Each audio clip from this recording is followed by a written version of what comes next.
ساعت 23:05 شب در خیابان فدایین اسلام انفجاری اتفاق افتاد که متاسفانه اون انفجار موج انفجار و ترکش‌های اون انفجار باعث آسیب به بیمارستان شد.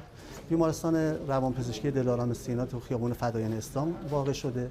یک بیمارستانی با 100 تخت خواب ویژه بیماران اعصاب و روان که بیمارانی که اینجا بستری هستن اکثرا بیماران اضطرابی استرسی و در حقیقت PTSD هستن، بیمارانی که در اثر حوادث قبلی دچار استرس و اضطراب شدن. ضلع مقابل محل انفجار در حقیقت بیمارا بستری بودن و ضلعی که در حقیقت مجاور محل انفجار بود خوشبختانه در اون شب به خاطر تعطیلات عید بیمار بستری نبود، پرسنل هم حضور نداشتن.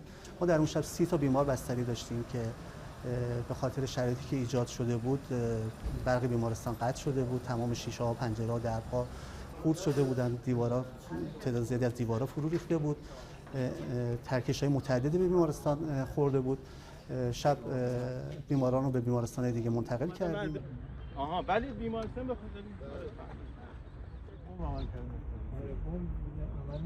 اون اومدن